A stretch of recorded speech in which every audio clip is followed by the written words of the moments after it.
We said this podcast is going to be 20 minutes. You know what? I don't know if it's already stopped. I think it's already stopped.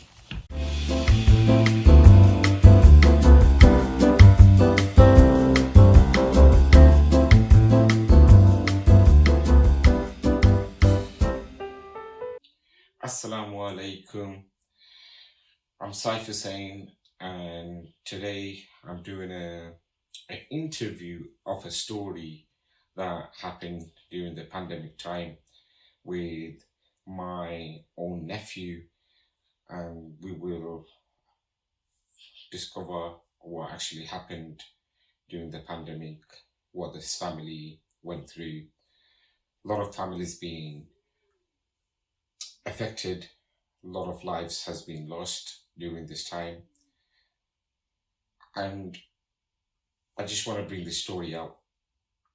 And so today my nephew joins me, Yaqub Khalisadar. Assalamu alaikum. How are you, Yaqub, today? Not too bad, alhamdulillah. Right,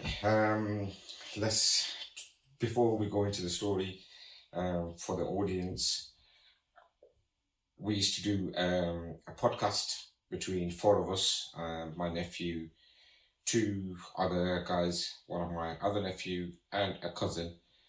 And at a point, we just had to stop the podcast, and this story will relate to why we actually stopped, and we'll talk after what we planned to do. I believe that's the last post on the channel as well, isn't it? Yeah. Yeah, so the whole thing just got stopped, halted. So we're going back to Yaqub. We was doing the podcast. On the last podcast, we recorded the episode. We're talking about the one that we didn't we published it, did we? No, we didn't publish it. The unpublished one. Yeah. So we recorded the episode. We edited it. After the edit was done, we realized there was something wrong. And would you talk about what happened during that episode that we were shooting? So that day was a normal day. I went to school. It was a Thursday. We used to film on Thursdays. Yeah. Can we go on date? So I can. It was Thursday the 3rd. Thursday the 3rd of December. That's right. So Thursday last year, 2020. 2020, yes. So Thursday, 3rd December, we had our filming day. We film late at night normally, about 9 o'clock, about that time. So I've had my whole day not really noticing anything. We started to film the podcast, and I had a bit of a scratchy cough, not much, just a little bit here.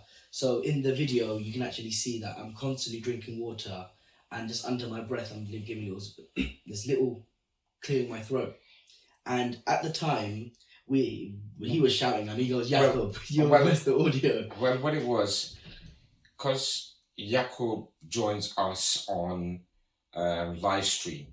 So it's three guys. We are in at the same table. So when we are talking, we are not actually hearing the background of what Yaqub is doing. We only hear him when we actually want to hear him, when we put in an input, and then he's joining with his conversation or his feedback.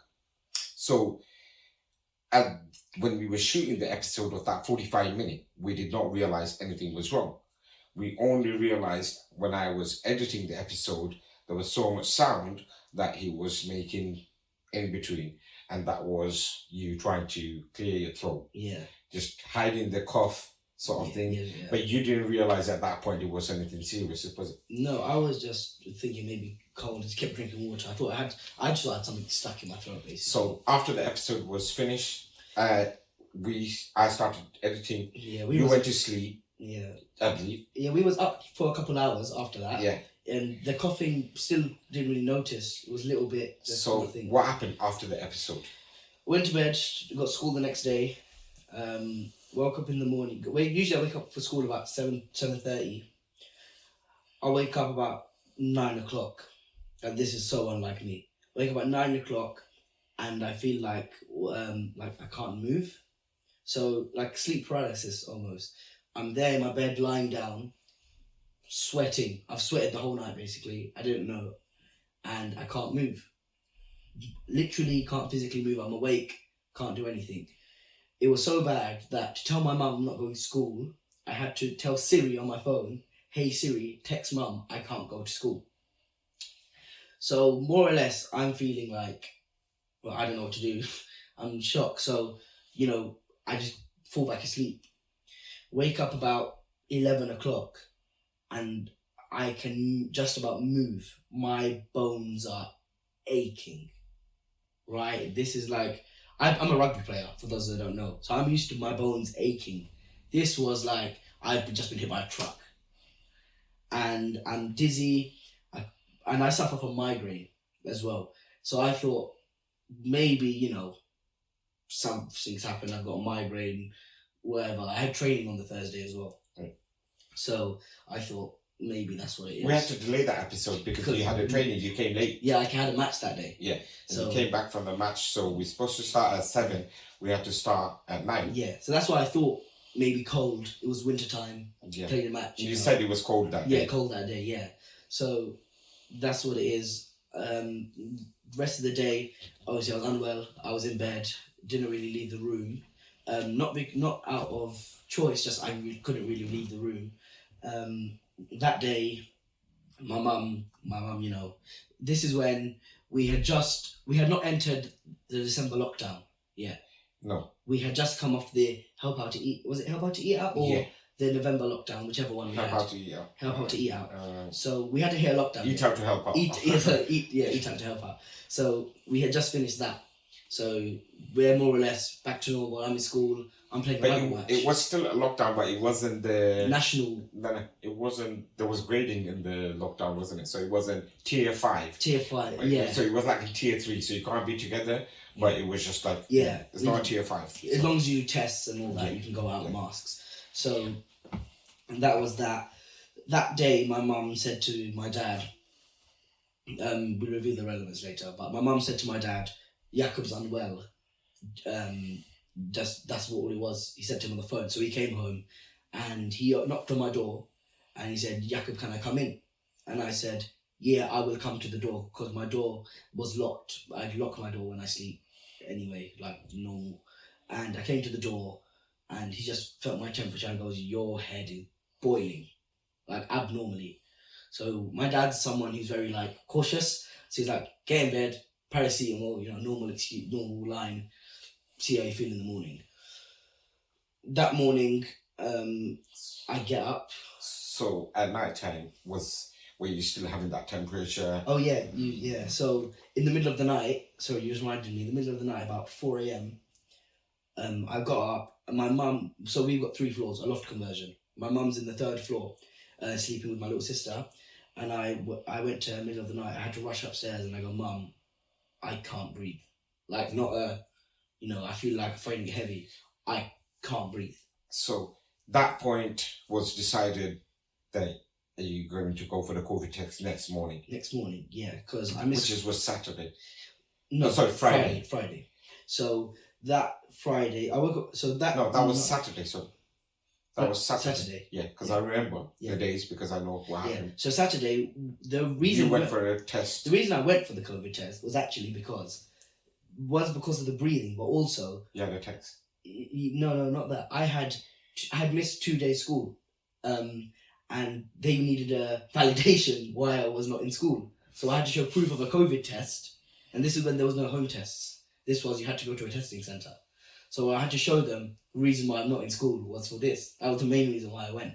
Because obviously, us, COVID, it's not going to be COVID, that's how we're thinking. Gone to do a test that day, come home, still really unwell. And my dad came home that day and he said, he was feeling a bit under the weather, little bit normal. It's winter time, you know how it is. Came home, came early then. Yeah, my dad, if anyone knows my dad, he goes to work every day 5 o'clock. His classic line is, I've got to wake up at 5. Comes home 12 o'clock at night, 1 a.m. He came home about 5 o'clock that day. And for him to be tired is no chance. He goes, I need to sleep, I'm proper tired. He's gone straight to bed and he's fallen asleep with his shoes on, with his shirt, tie, blazer. He just went into bed. Just went into bed and went to sleep. And my mum's like, are you not going to eat? Are you not going to get out your clothes? He's gone in with his shoes on. So now, fast forward to the next day, Sunday. So at 6 o'clock. You got Sunday the 5th. I got the text saying no. So Sunday the 5th, I done my test. The 6th, I got my result. Saturday you done the test. Saturday I done the test. Sunday I got the result. The result was. It said Yaqub Khalisadar tested positive. Positive. So finding that positive, I'm just going to fill a few things because obviously you was very unwell. So, and then obviously I was involved trying to find out what's happening with you. Then the very next day, which was that day, the day you got the result. Everyone in my Sunday, house. Everyone went. Not everyone. Your dad went, and my sisters. 2 sisters went to get the test. Not your mom. Yeah. They went. Monday, their result came. Your dad was positive. And well, the way it worked was quite. Yeah. So we're gonna go into the details in that sense. So second day, Monday, your dad found out he's positive. Yeah. Both of your sisters are fine. Yeah. They did not catch. Now, talking about your dad, I have a question. During the full pandemic time, he was working. Yeah. But he didn't get COVID. He works in a chauffeuring business, and he had screening in between, so he was not physically meeting any customers. Let me be real. Dad was the safest person with COVID. The most cautious. I would say overly cautious. Yeah, because every day he would come home. He would wear gloves, right? He would change his gloves. He would wear the full, mask. He would come home, have a shower before even seeing anyone in the family. Take all the clothes out straight in the wash. Yeah, straight in the wash. So his dad was like staying away from any contact with anyone. With the family as well, as we know, he said, look, I'm going out about. I'm going to stay in a separate room. Even though he did not have the COVID, during the pandemic time, he was sleeping separately in the living room. And he was just saying, do not come here. Because he came a couple of weeks before, or 4 weeks or 6 weeks ago. Yeah. He came from Bangladesh, and because he had to self-isolate at that time. And he just said, you know what, let me just carry on keeping it out because I have to work. Now, going fast forward now. So Monday, he found out he's got COVID. And that COVID could have come from anywhere, but we was thinking that he came close contact with you. That he was the only person. The only person, because your mom did not go anywhere. Yeah, mom didn't come anywhere near. Because of your sister. Mm. Yeah, so we will presume that it was from this. Just from touching my head that day. Yeah. So going fast forward till a week, that week, how was you going through? Fast forward. Well, that day, just to backtrack a little bit, so Dad was unwell that night. The morning he felt a bit better, so he went back to work. Got the text and got my text, and he just came straight back. First thing he did was he picked up my sisters because they haven't done a test yet. They've done their test. On the way back, he's gone to Tesco. He goes, Yaqub, what do you want? I go, if anyone knows me, I just have cereal. All day, every day I can have cereal. So he bought me loads of different cereals. Dropped it off outside my room. We had a system going of for me to take stuff. So that was fine. That day he was actually feeling alright. He was feeling a bit better than the day before. And the day of the test, the next day when he got his result, still wasn't bad. But that night. But as soon as he got a result, we know he just completely locked himself upstairs in that room. Yeah. Next door to you. Yeah. And said, do not come to this floor. Yeah. You guys. Yeah. Sorry, stay at the 3rd floor. Avoid the 2nd floor bathroom. Yeah. You so guys we shared one bathroom. No we one had else. that one floor. No one. So that way, no one in the family at that point had COVID other than you and your dad. Yeah. It took you time because I'm going to try to keep this in a timeline, the interview. So in this time, you was recovering, and a couple of days, fast forward, how was your dad feeling at that point? So Dad at first wasn't too bad, but he was okay, but he's diabetic. So. But how bad was his diabetic, or how? So it's always been under control, but during COVID times. Did he used to take medication for his diabetes? He used to take medication. Okay. Any insulin or no? No insulin. Just tablets. Just tablets. Okay. Just to help his sugar levels. Okay. Just to balance that out. It was all under control, but during COVID, his diabetes shot up basically, and.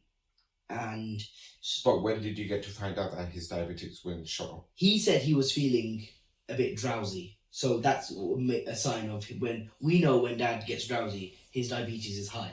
Like after a wedding when he has loads of sugar, the next day he feels a bit drowsy.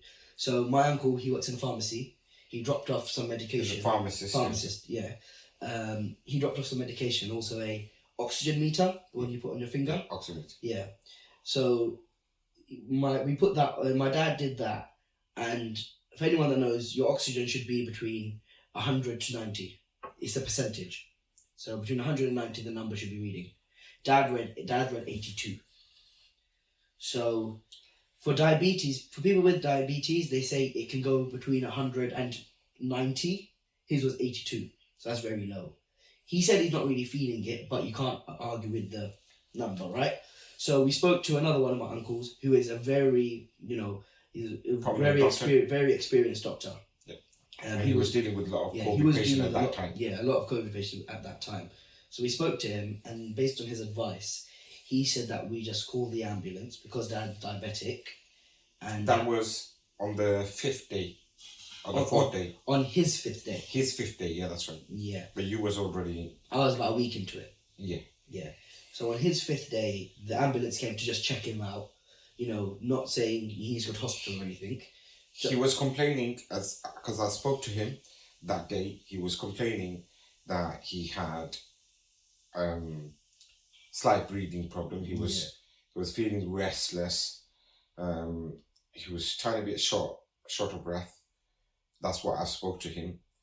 And the update was on you. You were still, because I couldn't speak to you because you was very poorly. Yeah. At that time, I was actually worse than Dad at that point. You was going through a lot but because you was young, then everyone was like your uncle, both of your uncle, which is a doctor and a pharmacist, and your aunt was a COVID specialist nurse. Yeah. She was dealing in a COVID ward assigned.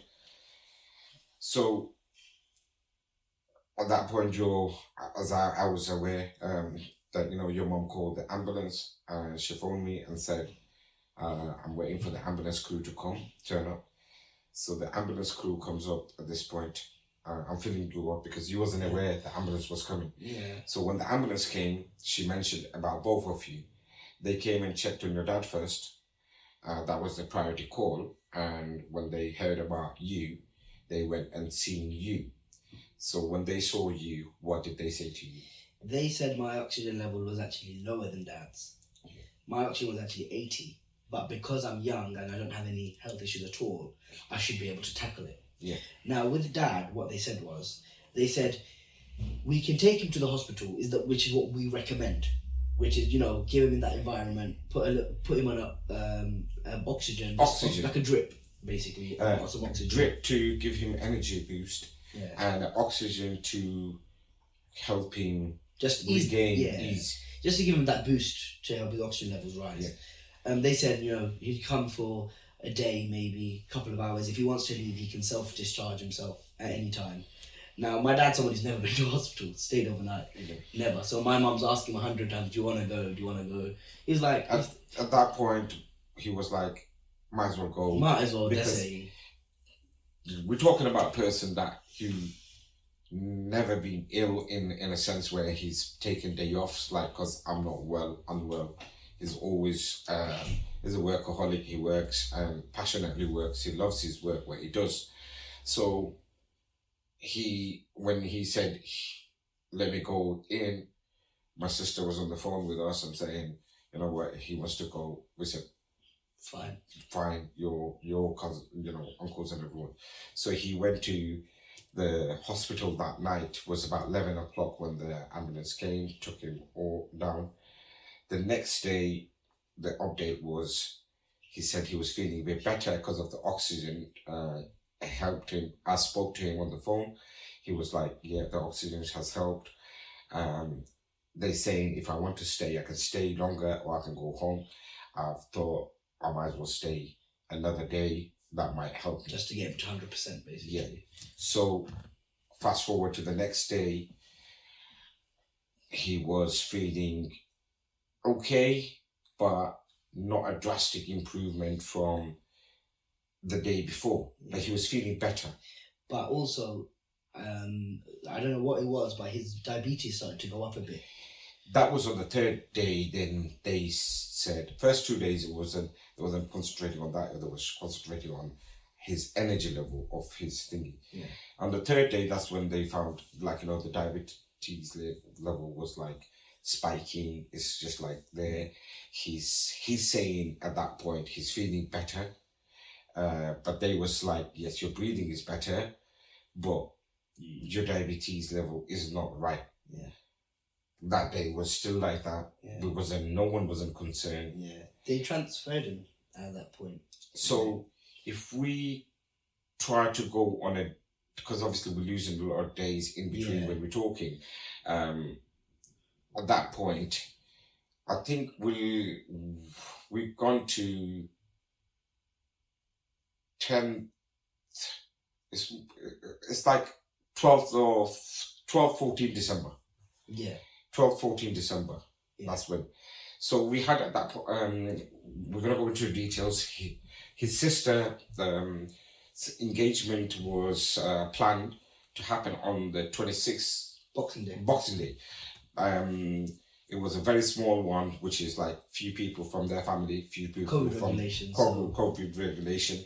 And because it was announced that you can gather in 25th, 26th, 2 days of 10 people max. So that was a close thing. So at that point when we're going on the 14th, 15th, the family decided, let's call this, postpone this because we don't know how this is going. You're still unwell. It took you a longer period than, it wasn't just self-isolation. You was actually going through. Yeah. You didn't take a symptoms and self-isolation. You was actually going through all the symptoms. And these symptoms are really drastically affecting you. My main symptom was extreme tiredness. This was the most bizarre thing I've ever experienced. Like, usually when you sleep for, a good 12 hours. On your 10th day, you were still unable to talk. You wasn't unable to, carry yourself in the room. I was basically bedridden. Yeah. At that point. So on the 10th day, he was still in bed. That point, the doctors, on the 15th, I'm saying we lost the count of the days. On the 15th of December, more or less, the doctors are like, yeah, we need to keep him for his dad. We need to keep him for the wine. We need to control his the diabetes, and the oxygen level started slowly go down. So whereas it was steady, it started going down. Fast forward another few days, we come on the 20. So fast forward 10 days, more or less. Well, not 10 days. We go to 24th or 23rd December. So on the 23rd December, which was a few days before the Christmas, it was all like, okay. On the 23rd December, they decided that they would take him on ICU. Yeah, the ventilator, just to shut him down. Well, to make him recover. Well, they had a conversation with us first, with Mum. That day, on the 22nd, they discovered that his lungs are not doing very well. So his lungs are not doing well. On the 23rd, they said, okay, for the lungs to recover, we need to put him on ventilation for a day or half a day. Yeah, they said shut his body down, and then it'll be fine. They had a discussion with his family. I still spoke to him on the 23rd. Yeah, at this point, Dad was, yes, his lungs were slowly depreciating, but he was talking, He was talking. he was still jolly, spirits high. He was talking, making phone calls throughout the whole hospital period. He FaceTimed the girls like basically every so day. It might be like 1 minute call, but he was assuring everyone that he is fine. So he's calling his mom and dad saying I'm fine. He's calling all his siblings saying I'm fine. He's calling his in-laws family saying I'm fine, and he's calling his kid, wife saying I'm fine. Actually, and then he's calling his business partners saying I'm fine. Business should go as it's supposed to. Just to add, so the day before he went on the ventilator, or we can fact check this, but that was the day. There was a day in between where I felt a bit better. When we got that you was feeling better was on the 23rd. Yeah. When your dad was like feeling a bit unwell, not according to him. Yeah. According to the hospital saying we can see he's unwell, but his spirit is saying he's well. Yeah, because that day he FaceTimed me, and we put on football. Yeah. So on the 24th, we're going to 24th now, Christmas Eve. They changed the mask of the oxygen mask and gave him a bigger mask. Yeah. They still was like, we're not going to put him on ventilator yet. Yeah. So on the 24th, they put him a big mask. He took that. 24th, 25th on Christmas Day, he was like, I'm okay. Yeah. Because he was getting more the oxygen. But the oxygen level was going down, but his spirit was saying, I'm okay. Yeah. On the 25th, that's when the doctors had a serious chat with the family saying, we need to put him on ventilation. Yeah. We're going to look at tonight, on the Boxing Day, on the Christmas Day, on that night, we're going to look at him. We're going to monitor him, strongly monitor him overnight. It could be out of our overnight time, after midnight, what the situation is. We might put him in ventilation. We won't call the family. We're telling you that if it's necessary, we think that we're going to put him on ventilation, we're going to put him on ventilation. So family was a bit worried. We was all worried that.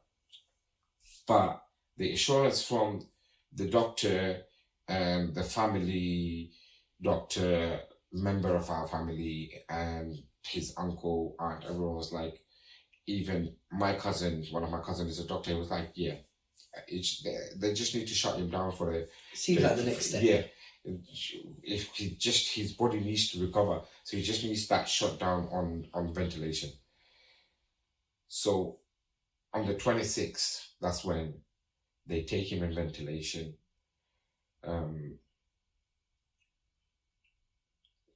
What happens then? They said it would be for about 3 days. I think Boxing Day was on the Wednesday, and they said basically by the end of the week. Boxing Day was on the Thursday. By the end of the week, they initially said, we're gonna 24 hours. We're gonna extend it. Depends on how he improves. He should be home by the end of the week. That's what it was. Mm-hmm. So do the ventilation, let him recover. End of the week, he should be home. So we thought New Year's would see him basically. Bear in mind he's been in hospital now about 2 weeks. So I'm gonna fill a few things there. So that day, on the 26th, they take him on the ventilation. Yeah. They could not keep him on ventilation. They had to take him off the ventilation, rush them, because his diabetes level was going off the roof. Now, at that point, the doctors was that we cannot keep him on the ventilation because of the diabetes levels going so high that he will have a cardiac arrest. Now, to prevent the cardiac arrest, they took him out of the ventilation early, well, within like few hours, going into it, and then realizing the patient is not doing very well. His lungs are basically... The lungs are going... Borderline, It's just fading away. Yeah. So they was in a situation where they can't keep him in the ventilation. It is going to have a cardiac arrest if this diabetes level goes high. And they've already found out by taking out of ventilation that they can't keep him out of ventilation because his lungs going to collapse. Yeah. So they had to talk to the family, say the situation. That was on Boxing Day. We're talking still on Boxing Day. We haven't gone above that. Yeah. Well, no, Yes. it's Boxing Day night, the next day morning, like early No, hours of the no. morning. It was still Boxing Day because I still remember. Boxing Day, it was about 10 o'clock. Okay. At night, because I was on the phone with the family in my house. I was in Manchester at that time. So in my house, and you guys are in London, so in my house, I had few other family members coming because the situation is not looking good. So we was awake all night because they saying he could have a cardiac arrest. Kids being informed and not informed in a sense because my sister was like not to scare them as well, but they're grown so they understand as well. They try to keep a lot of things hidden from you because it's meant to happen what has happened, but it was like in case you feel the guilt of something. Yeah. So the family was like, we shall not tell him how it's going about. His sisters was well aware what's going on because they talking to the doctors themselves. That night was a very long night. So this night was not going to end. We couldn't sleep. Let me just add, at this point, I was not fully recovered, but I was negative from COVID. Yeah. I done a test. But exhausted. Exhausted, but some of my symptoms have gone and I'm negative. I've done a test, I'm negative. I just have the side effects. You know, people say long COVID. Yeah. I can no longer transmit it, but I've just got, a bit of breathing problem. But that's, to come. So you're recovering in the stage. In the stage. COVID's cleared. So at this point, just that day basically was the first time I came down out of my room basically. Because you were negative. Because I was negative and I was negative for 2 days. Yeah. So, no, 3 days I was negative, sorry. I done a test, got the result, and then did another test to make sure. And you came negative on the 24th. 24th, and then I came negative again on Boxing Day. Yeah. So that day was the first time I came down, and but still not you're still not aware of what's going on with still not aware of what's going on. But I'm allowed to leave my room at this point. So I've got a bit more, but I still don't know everything. Yeah. So it was just like he's okay. Yeah. He's having okay. a rest. Yeah. He's spoken to you on the Christmas Day, so yeah. he was fine with that, and I think so. That was the first time I spoke to him after everything. After everything happened, Yeah. so you've spoken on the Christmas Day. Yeah. Fast forward to 27th. That's the day when the doctor's hopes was gone. Yeah. It was wiped away. So 27th at 4 o'clock, just after 4 o'clock maybe, I get a call from my niece, his elder sister, saying, Mama, doctors are saying it's not looking good. What do we do? What's the situation? She's talking to, by the way, not only me, she's talking to all her uncles, all her family members. She's a very calm person. She knows how to handle a situation, although it's her dad, but she was comforting everyone in the family. So she spoke to me, and at that point, I spoke to my sister in between. After hearing from her, I said, let me call you back. I spoke to my sister, I said, what the doctor's saying. She informed me what your sister informed me. So I said, are they allowing you to go and see him? Because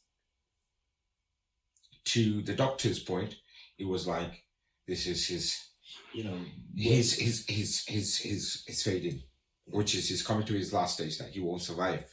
Yeah. So the hopes are going, but that's medical way of looking, but your religious belief tells otherwise. And even though the doctors might be Muslim, but they have a medical ground to say the patient is not doing well and we don't see any way forward. So I spoke to my sister and I said, look, tell them you need to go and see him.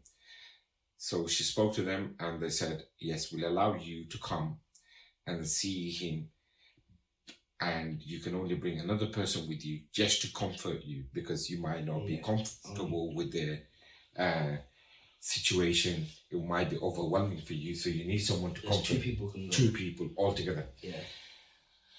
So that point was when my sister decided she's not gonna go. She wants the kids to go. So it was the eldest. Originally, it was just me and So his elder sister and him.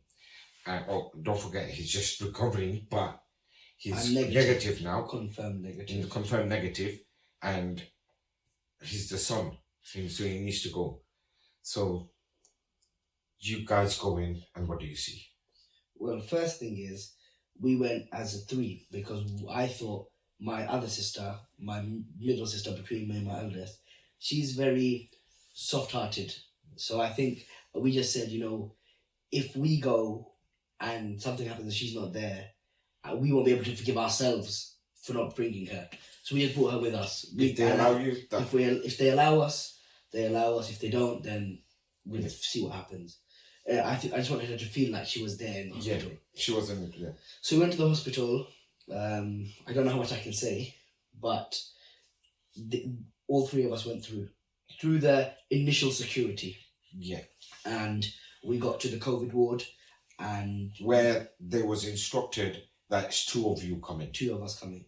Now we've hit the lockdown. We're in the lockdown at this point. Yeah. Boris has given his announcement. Because on the 27th we got in. We were in the lockdown. And this is a hospital during a lockdown in the COVID ward. It is unheard of in any hospital in the UK to even have a visitor. We don't want to disclose the name of the hospital, the only reason because what they have done for us is unheard of. Yeah. Simple, period. Now, and this is a very reputed hospital that they have a strict rule to follow, but they have. This is more or less they have done hospital. They have done so much for us for not knowing anything. Let's put it this way: the favors and the understanding came was not what the paper's saying. The paper's saying no one shouldn't be allowed, and their understanding was where I'll go in details in a second where I come in when this happens. Yeah. So fast forward, you go in, you go to see him. He's on ventilation. He's sedated. There's no sign of any life on him, but it's just breathing from. He's breathing with from the machine, ventilation. with ventilation. But there's no movement from his body. Yeah. That gives you like his understanding. You guys are here. Yeah. So he's like fast asleep. Yeah. It's deep sleep. Yeah. Bearing in mind that we haven't seen him for about almost 20 days at this point. We go in. My dad's never had a beard. Let me just add this. We go in. We're thinking this is the same man. He's lost so much weight. He's got a beard. Like, we were shocked. So we go in. We speak with the doctors. We sit there for a while. They're just giving us the rundown of what's been happening since he's been in hospital, so we can get the full understanding of tell us what's going on. They were very good to us while we was there. They told us there's a little bit of hope in the sense of they're increasing his medication, but we don't know how he's going to react. But he's sedated. They told us how it was. So it's just me and my elder sister gone in. We're smirking because I don't know what I can say, but yes, let's fill in because we're not disclosing the name of the hospital. Okay. So let's go into the actual details of our viewers to understand. When I'm gonna take a few seconds here to talk about something, including myself, a strong believer, COVID is a man-made thing. COVID, they're killing patients. Hospitals are killing patients because whatever gimmick, whatever things that we was hearing, all these propaganda, all the conspiracies, conspiracy, everything. So from that, knowing they're killing people, we get to see a completely different story from this hospital with this crew that running whatever time we're talking, 6, 7 o'clock in the evening, where they only allowed my sister after so many requests, and they said, when she said the kids to go, there was like, okay, we'll allow two of them, that's it. That point, the third one goes in to see. So I just thought, if I'll bring her in. If they kick her out, I'll leave and she can go in. Yeah. You know what I mean? Brought her in. They saw me bring her in and they didn't say anything. Question. There was, I was there at the later time. There was 18 beds. There was 18 patients in that ward. Everyone in the same situation, in ventilation, fighting for their life. There is no life. There was people worse than that in that position. It's just there's no hope. Yeah. Sorry, as a Muslim, we should not say Allah is the, savior, and Allah can grant anyone the lengthiest life or the healthiest life. We shouldn't say, but this is what we're looking at. This is more or less their time. Their time. How many family was there? We were the only 3 people not working in the hospital in that building. That's it. That's that whole building. That's the whole point I want to prove. That there was no influence that helping this family, that making phone calls or something, or the doctors know them, that they helping this family or allowing this family to be more than 2 that they agreed. Whereas the 17 other patient's family not to be seen, because maybe they're not coming, or maybe the hospital is not allowing. The security, when I'll say, I went at one stage, but obviously we'll talk about that later. The security was never I've never seen a security that tight. Airport, venue, Prime Minister. I've been close to Prime Minister. I've not seen no security like this. This was locked down. This is where they wasn't allowing car park people to go into that car park. Other than showing the reason or who you go into. Only people inside that building in and out were NHS workers. That's it. Yeah. And their families are going in different wards, but in a very close number. So you come out at that point, we're still on the phone because your elder sister comes out, makes a phone call, says, no, she does a video call from there to me and shows me your dad for a quick second and says, Mama, this is the situation. What do I do? So, in meanwhile, he's spoken to his uncles. We're talking about his paternal uncle, and they was making their way to the car park. Just to support us. Support you guys. We went by cab, so Mum didn't drop us. So we need a lift back anyway. So his 3 uncle, one of his aunt, who's a nurse, as a COVID nurse, and she was going. And 2 of my dad's cousin brothers. Yeah, they was going to comfort them in the car park. They was aware that even they wasn't allowed in the car park. Put that in the side. His sister's like, Mama, be honest, what do I do? And I said to her at that point, everything will be fine, but just, there's no harm in it. Tell Yaqub to recite all the kalima to your dad. Now, as a Muslim, we can always do that. It doesn't need to be on the deathbed, but we never know when the time will come. So I'm talking to my nephew and niece where they're dealing with their dad. And they're asking what they need to do that they haven't experienced. I've experienced it because my dad passed away in 2013.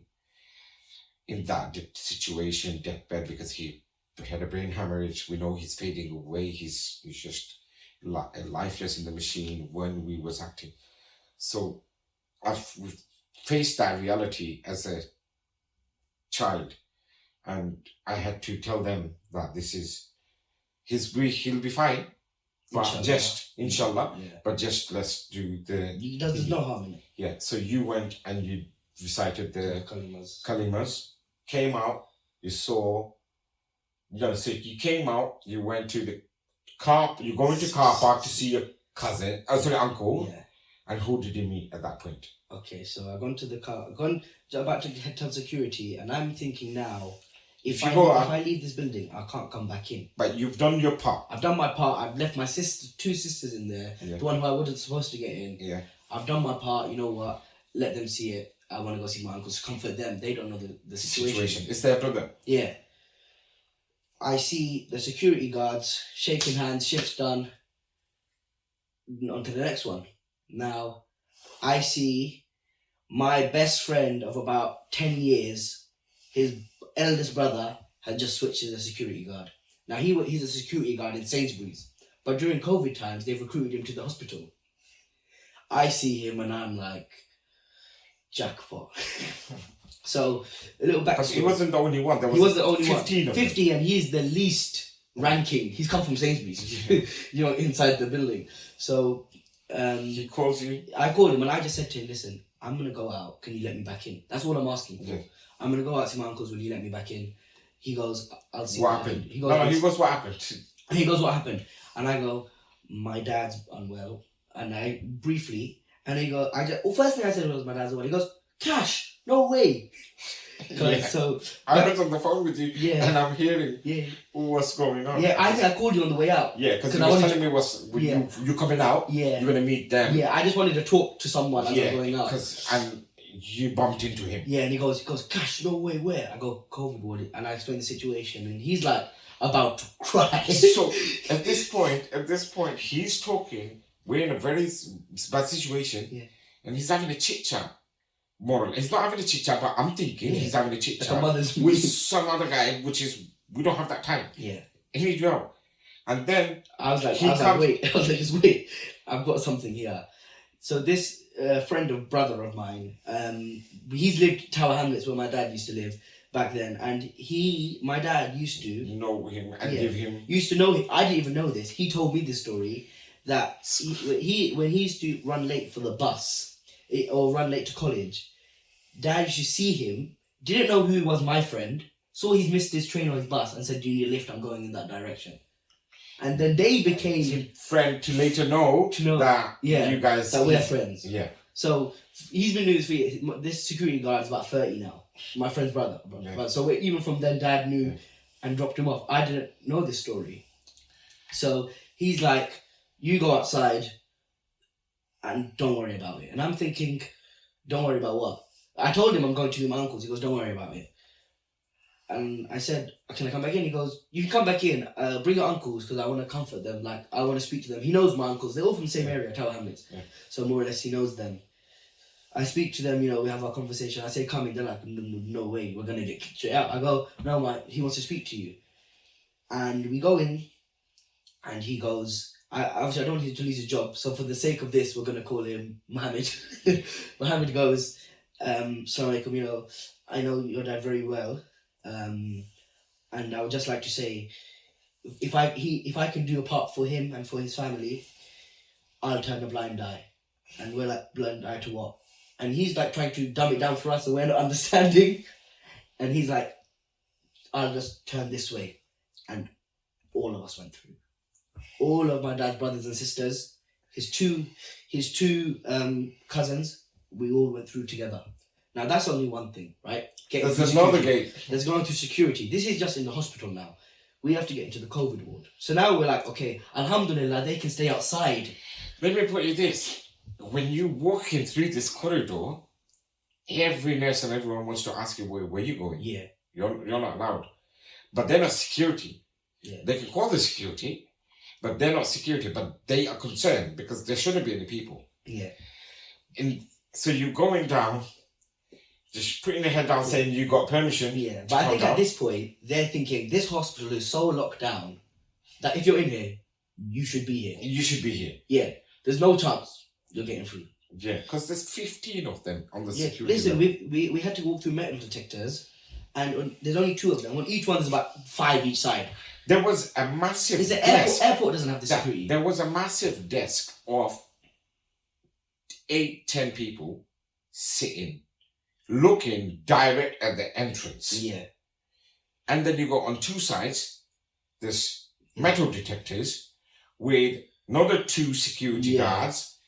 And on soon as you go up behind these guys, there's more. Yeah. And on the front of the entrance, there's few more. So there was at least minimum 15 people just blocking that main entrance. That also shows what kind of hospital it is, how well known this hospital is, right?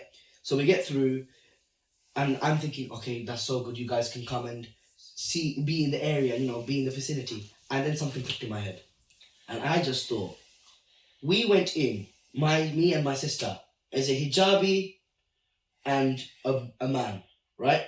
Where we had to wear, by the way, PPE. They gave us PPE, full head to toe, mask, hat, everything. So I go, what if we go in one by one, a Bengali guy and a hijabi lady? Now, all my aunts are hijabi, and we're guys, same skin tone, more or less, similar height. I walk in there, I go to my middle sister, you go outside, please, and switch PPE with my aunt, who's a nurse. She was the one I wanted in there, because she's a nurse, been working in this ward the whole time. I want her to come and tell us, if anything the doctors aren't. Go in there, and then as she's coming in, we have to buzz in with cards. Yeah. So, but from the inside, you can press the button. Yeah. To get in. So I've buzzed her in, and I told my elder sister, you head out. She goes, why? I go, just listen to me and give your PPE to the next guy who wants to come in. She's like, what are you doing, Yaqub? We're gonna get Chicago. Just trust me on this one. Now, can I just put this on thingy that we're talking with a desperate family at that point. They're losing their loved ones, and for them, at whatever mean, yes, we know swapping the PPE was putting everyone's life in danger with these guys in the family, but they're desperate at that point that they want to see their brother. Yeah, because yes, it's our dad, but it's their brother. Their brother. And their brother is so close to them. Their eldest brother. Their eldest brother, and they're so close to this brother that it means a lot to them. Now, this episode is going long. Yeah. We have to make it short. We're gonna leave this part. How family, met up, and they all gone. They managed to see him come out. And fast forward to that night, I started driving down, come down from Manchester. And at this point, everyone's gone home, but they've allowed me and my aunt to stay in the hospital. So after begging them, basically. Yeah, so he and his aunt, who's a nurse, a COVID certified nurse, because she was working for and they recognized her at that point. So obviously they was aware who she is, because she's well known to the nursing community, and so they was like, yeah, you can stay. And because I had just recovered, and I was negative, and I couldn't catch it again within that time period. Yeah, so he stayed, and they stayed all night. So I was making my way down, talking to these guys, family, everyone.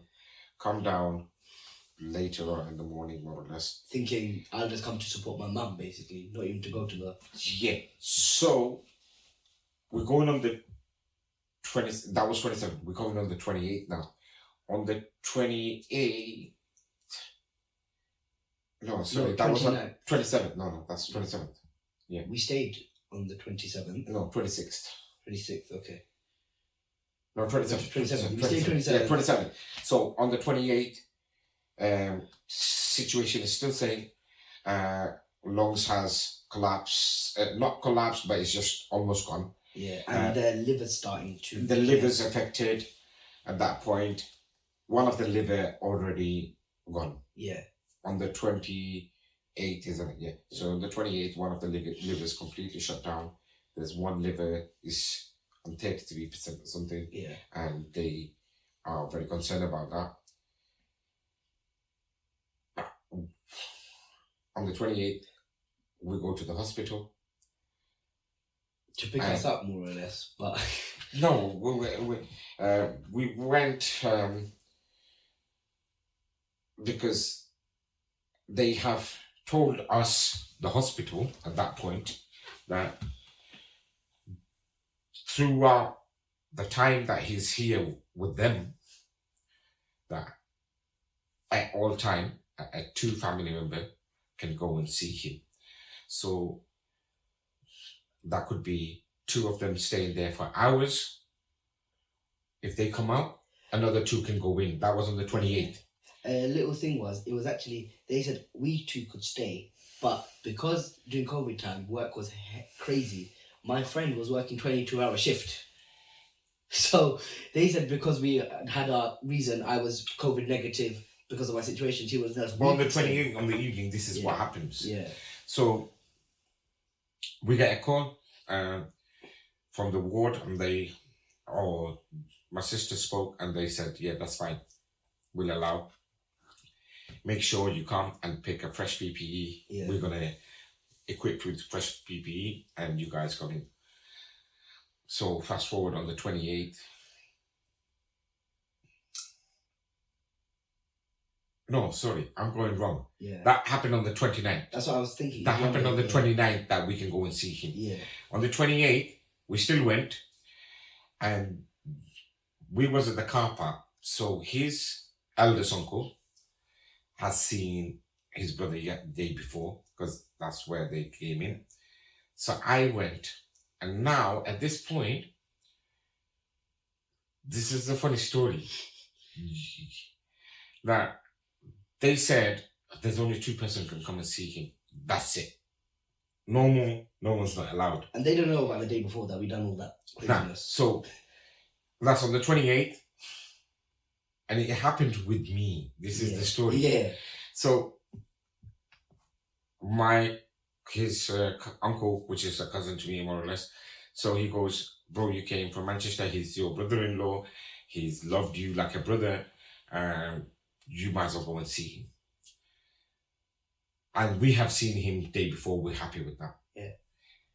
At that point in the car park, I let to know his dad's cousins, two of the cousins, are well-renowned people in the community as well. They are coming. But they're not coming to see him. They're coming to comfort the family. Now, I'm thinking, yes, he's my brother-in-law. I've known him for many, many years, from 97. But they are his blood. And they would love to go and see their cousin for the last time. They grew up together as well. There's only a few years. Age-wise, it's like 1, 2, and 3. 1, 2, 3, yeah. So it's like that. So they're very close. And they loved him with their life.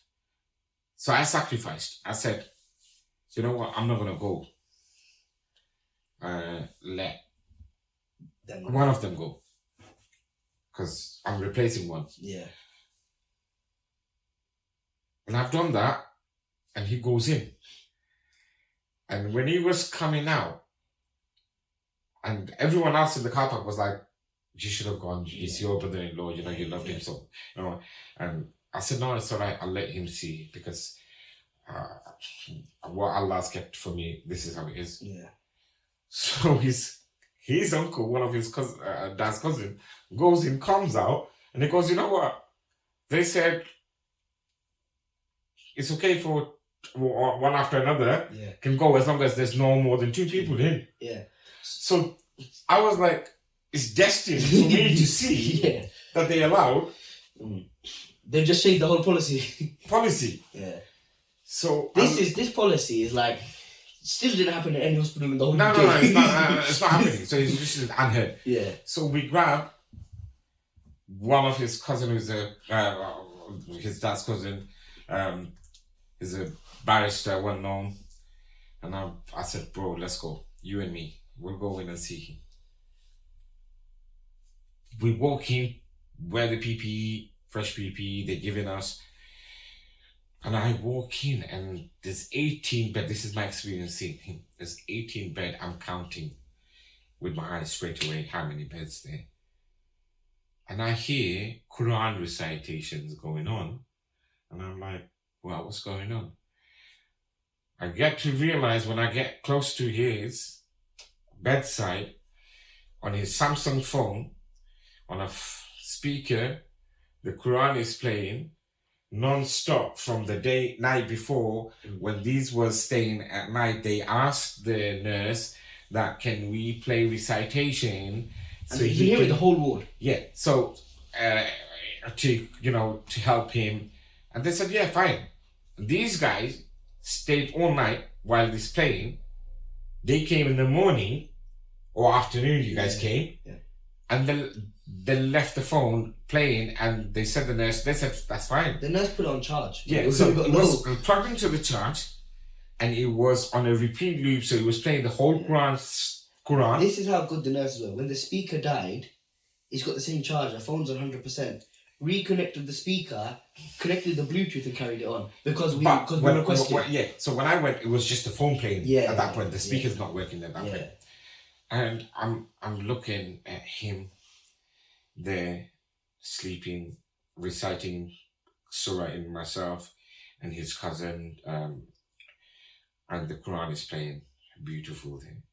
And I'm looking at every single bed. There's lifeless people sleeping there, no family members, no one, and we was given the opportunity. Now I'm gonna go to. We're gonna fast forward. We managed all the cousins to see him. Few days, 28, 29, and the 30th, we was allowed to see him in repeated, frequent. 30th, they gave us the whether or not he gets better. Yeah, so on the 30th, that's why I said we'll go to 30th. On the 30th, we just got the news that, it was about 8 o'clock in the night. They phoned us and said, we are doing dialysis on his kidney to keep his kidney, the last kidney, to work to support him. But if the bag of, fills up, we won't change it any more because this is it. It's come to a point. He might leave us any moment. So that was about 8 o'clock. Yeah. And then around 12 o'clock, just on the 30th, so we, at that point, 31st kicked in after midnight. 12:30 at night, we got a call. We were sat in this very room, and we got a call from the hospital saying, please come, he's not feeling well. Yeah. Come with your numbers, so come with you're prepared, his soul's going to leave his body at this point. Please come. Talking to my sister, saying, his wife, that, if you, because she requested to be at the last stage if they figure. Yeah. And it took us about almost, we were getting ready. No, we was getting ready, and that's the point they called back again. After about a couple minutes. Few minutes, about 5-6 minutes, we was almost through the door, and they phoned and said he passed away. And it was on the 31st, which was after midnight of the 30th. He passed away, and we lost the finest man that I've ever met in my life. We lost him. He lost his dad. It's a moment that, we wasn't prepared for it, although we was prepared with these 4 or 5 days where it started from the 26th of December that he wasn't going to. He wasn't going to survive. No matter how much, you can't really prepare. So we still had few days to prepare ourselves, but it still wasn't prepared. It wasn't sinking. It wasn't going, and he left us. So from that moment, I don't want to ask his feelings. We don't need to do that, because I hope people understand this, and we just wanted to break the. There's no explanation to how you feel after you lose your parent, you lose your father, and we, the family, had to come to a very big full stop. With a full stop that not only that they have lost the umbrella, the whole support system, everything. It was the entire family, including my family. He was my brother-in-law, but he was my umbrella, the biggest umbrella, because I lost my dad and I lost my only brother when he was 37 years old, a few years before that. And my guardian, my whole support system was his dad. So losing him, I've lost my support. The kids lost their umbrella. The brothers, sisters, they lost their sibling, the very one that took care of everyone in the family. So the whole family is gone silent. And that's what is taking us. It's coming up to it's November now. Yeah. It's coming up to a year next month. We're only just able to speak about it. We just come up to a point that we can speak about it. And it's not been easy with the family. It's not been easy with anyone. It's not been easy with his friends. Today we met a few people, I'm here from Manchester to visit them, and we met a few people that I know. We went and I was introducing him to them, that this is the son of late Yaqub Khalisadar. And you could see the smile, the whole thing, it just went away from these people's face, because they don't know what to say to this kid, because they knew his dad very well. And those people that knew him, they, even till now, they just don't want to talk about this, because they can't believe that he's not here. He was full of life. I can't ask the kids, what he was to them. I can't, and I don't want them to explain. If I feel that I've lost umbrella, you could understand what they have felt. And alhamdulillah, the kids had, they all had they still have, the strong belief in Allah subhanahu wa ta'ala. And for that matter, they took this death, sabr, is the right word. And taqdeer, they can't change, but it hurts. So from that, where we are today, we'll go our own time. May Allah subhanahu wa ta'ala bless him, Jannatul Firdaus, may Allah give patience to the family, his parents as well. They both are alive. They didn't get to see him. They didn't get to see him because it's unforeseen. They was visiting Bangladesh, but lockdown, they couldn't travel at that point. And it all just happened very fast. So this is where we was here. I wasn't pushing any content because we wasn't feeling well. We wasn't feeling like to celebrate. We are not feeling right now, but we have to move on. And it's coming to a year. It's a weight. Just talking about it is like a weight. Yeah, we just wanted to lift this weight off today, but we didn't know how to face and tell the story why we wasn't coming. Yeah, and we just had to get this out. Everyone felt the same, so there was no need to speak about it. But we can't, because I know we could have done that in our podcast and bring the other two members of the podcast. I think we tried once or twice, but we just couldn't. We recorded a full episode of a comeback of all four of us talking. Couple months back. But a couple of months back, 2 months ago, just before the holiday was finishing. And we said, the holiday's going to finish, let's do it. And we recorded it, but... We was all together as well. Yeah, we was in the same room because he was visiting Manchester. But we couldn't finish that episode. The episode was getting long and long. It was like 1 hour to almost touching 2 hours. And we still got nothing out. Like, we couldn't, because all four of us put in our input because everyone was involved in this. Because someone who's also on the podcast, Rayhan, he lost his dad. He lost his dad, his brother. Yeah. So it's like we all had that same fatherly, like almost. Yeah, 3 people that mean that we don't have our father. Yeah, and it was just 2 of my nephews. Sadly, this is very sad for me. You know, seeing my brother's kid, my sister's kid. We're the last 3 guys. Yeah, and we are the last 3 guys in this family that are here. It's very sad. But Alhamdulillah, we're still coping. You know, Allah has given us strength so far, and we make dua that He gives strength for the rest of our life to, you know, get along with this and comfort each other.